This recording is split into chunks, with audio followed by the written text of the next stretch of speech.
Hageo. Ang panawagan ng Diyos na muling ipatayo ang templo. Unang kabanata. Noong unang araw ng ika-6 na buwan, ng ika-2 taon ng paghahari ni Darius sa Persya, may sinabi ang Panginoon kina Zerubabel at Josue sa pamamagitan ni Propeta Hageo. Si Zerubabel na anak ni Shealtiel, ang gobernador ng Huda, at si Josue na anak ni Jehozadak, ang punong pari. Ito ang sinabi ng Panginoong makapangyarihan sa pamamagitan ni Propeta Hageo. Sinasabi ninyo na hindi pa ito ang panahon upang muling itayo ang aking templo. Matitiis niyo bang tumira sa magagandang bahay habang wasak ang templo? Isipin ninyo ang mga nangyayari sa inyo. Marami ang inihasik ninyo pero kakaunti ang inyong ani. May pagkain nga kayo pero kulang. May inumin nga kayo pero hindi rin sapat. May damit kayo pero giniginaw pa rin kayo. At may tinatanggap kayong sweldo pero kulang pa rin. Kaya isipin ninyo ang mga nangyayari sa inyo. Ngayon umakyat kayo sa bundok at kumuha ng mga kahoy. At itayo ninyo muli ang templo. Sa ganitong paraan masisiyahan ako at mapaparangalan. Ako ang Panginoon, ang nagsasabi nito.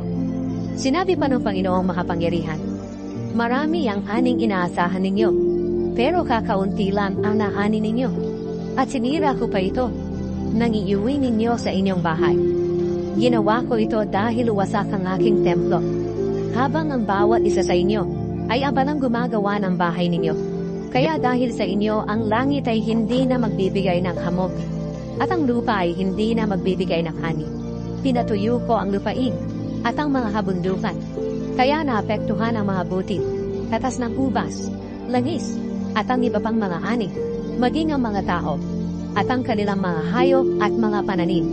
At sinunod nga ni Zerubabel, Josue at ng lahat ng Israelitang nakabalik sa Israel mula sa pagkabihag sa Babylonia, ang sinabi ng Panginoon na kanilang Diyos sa pamamagitan ni Propeta Hageo na kanyang sugo. Sa pamamagitan nito ay pinakita nila ang kanilang paggalang sa Panginoon. Sinabi ni Hageo na sugo ng Panginoon sa mga Israelita. Sinasabi ng Panginoon na kasama ninyo siya. Pinalakas ng Panginoon ang loob ni Zerubabel, Josue, at ng lahat ng Israelitang nakabalik sa Israel upang muling itayo ang templo ng kanilang Panginoong Diyos na makapangyarihan. Sinimulan nila ang pagtatayo ng templo noong ika-24 na araw ng ika-6 na buwan ng ika-2 taon ng paghahari ni Darius. Ang kagandahan ng bagong templo. Ika-2 kabanata. Noong ika-21 ng sumunod na buwan, sinugo ng Panginoon si Propeta Hageo para sabihin kina Zerubabel, Josue, at sa iba pang mga Israelitang nakabalik sa Israel. Sino sa inyo ang nakakita ng kagandahan noon ng templong ito? Ano ngayon ang tingin ninyo rito kung ihahambing sa dati? Maaring sabihin ninyo na baliwala lang ito. Pero magpakatatag kayo. Ipagpatuloy ninyo ang paggawa ng templo, dahil kasama ninyo ako, ang makapangyarihang Panginoon. Ganito rin ang ipinanako ko sa inyong mga ninuno, nang inilabas ko sila sa Ehipto. At ngayon ang aking espiritu ay mananatiling kasama ninyo. Kaya huwag kayong matakot. Ako ang Panginoong makapangyarihan, ang nagsasabi na hindi magtatagal. Ay minsan ko pang yayanigin ang langit at ang mundo, ang lupa at ang dagat. Yayanigin ko ang lahat ng bansa at dadalhin nila rito sa templo ang kanilang mga kayamanan. Kaya mapupuno ang templong ito ng mga mamahaling bagay, sapagkat ang mga ginto at mga pilak ay aking. Magiging mas maganda ang bagong templo kaysa sa dati. At bibigyan ko ang lugar na ito ng kapayapaan at mabuting kalagayan sa buhay. Ako ang Panginoong Diyos, ang nagsasabi nito. Ang pangako ng Diyos na pagpapala. Noong ika-24 ng ika-9 na buwan, noong ika-2 taon ng paghahari ni Darius, sinabi ng Panginoon kay Hageo, tanungin mo ang mga pari kung ano ang sinasabi ng kautusan tungkol sa bagay na ito. Halimbawa, may isang tao na may dalang sagradong karne sa kanyang damit, at nasagi ito sa tinapay, sabaw, inumi, langis o anumang pagkain. Maaapektuhan ba ang mga ito ng pagkasagrado ng karne? Sumagot ang mga pari, hindi. Kaya nagtanong pa si Hageo, Kung halimbawa ang mga pagkaing nabanggit ay nasagi ng taong itinuturing na marumi, dahil nakahipos siya ng patay, magiging marumi rin ba ang mga pagkaing iyon? Sumagot ang mga pari, oo. Sinabi ni Hageo, ganyan din noon ang mga mamamayan ng Israel, sabi ng Panginoon. Noon anuman ang kanilang mga ginawa at mga inihandog, ay marumi sa paningin ng Panginoon.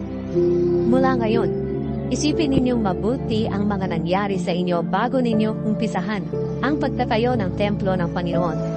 Sapagkat noon kapag pumunta kayo sa mga bunton ng inyong mga trigo, na umaasa makakaipon ng mga 20 takat, ang nakukuha ninyo ay 10 lang. At kapag pumunta kayo sa pisaan ng inyong kubas, na umaasa makakakuha ng 50 galon, ang nakukuha ninyo ay 20 galon lang. Sinira ng Panginoon ang inyong mga pananim sa pamamagitan ng mainit na hangin, peste, at pagpapaulan ng yelo na parang mga bato. Pero hindi pa rin kayo nagbalik loob sa Kanya. Ika-24 na araw ngayon ng ika-9 na buwan, at ngayong araw na ito natapos ang pundasyon ng templo. Tingnan ninyo kung ano ang mangyayari mula sa araw na ito. Kahit wala nang natirang trigo, at wala nang bunga ang mga ubas, at ang mga kahoy ng igos, umegranata at olibo, pagpapalain naman kayo ng Panginoon, simula sa araw na ito. Ang pangako ng Diyos kay Zerubabel. Nang araw ding iyon, muling nagsalita ang Panginoon kay Hageo. Sinabi niya, sabihin mo kay Zerubabel na yayanigin ko ang langit at ang mundo.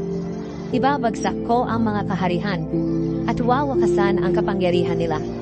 Ibubuwal ko ang kanilang mga karwahe, at ang mga sakay nito. Mamamatay ang mga kabayo at magpapatayan ang mga nabayo. At sabihin mo rin kay Zerubabel na aking lingkod na sa araw na iyon, ay pamamahalain ko siya sa pamamagitan ng aking kapangyarihan, dahil siya ay hinirang ko. Ako ang Panginoong makapangyarihan, ang nagsasabi nito.